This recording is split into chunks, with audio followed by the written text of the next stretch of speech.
Hello everyone, this is going to be a super beginner tutorial using Procreate.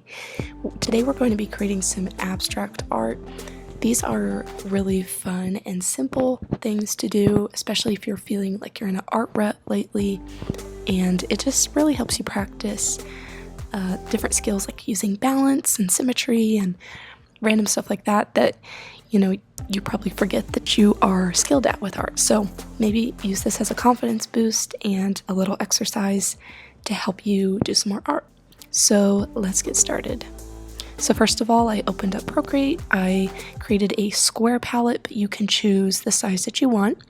I have some different palettes here that I like from different images. So I just chose one that I liked, and it's this one with all the oranges.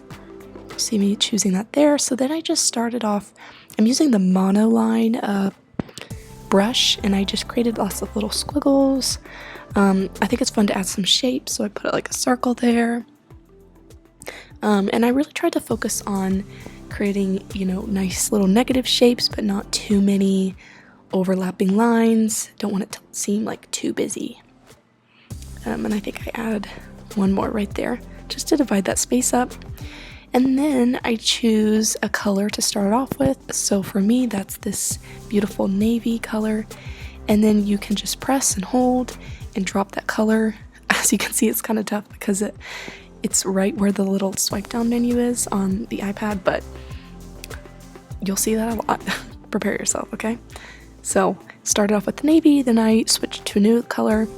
I don't really have a formula of how I do this. I just kind of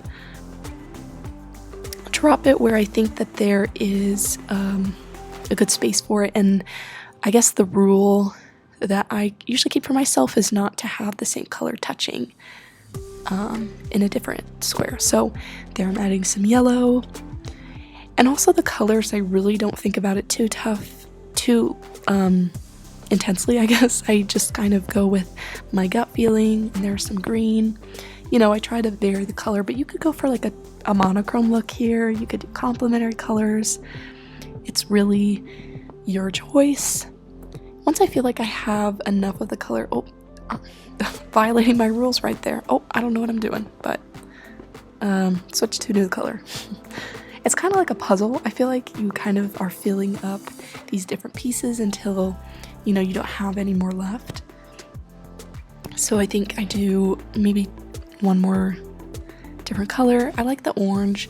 If someone knows how to do this without having a colored line, let me know, because I don't know how to do that using Procreate. But here is the finished product. As you can see, it's very abstract but modern and I think this is just such a wonderful way to stretch yourself, give yourself a brain break, do this in between some of your other work that you're working on. Create lots of them. They could create cute phone backgrounds or laptop home screens, whatever backgrounds. So test this out for yourself. Use Procreate, or if you are proficient in Illustrator or have a different program that you like to use, you could try that out with that as well. And thank you for watching today.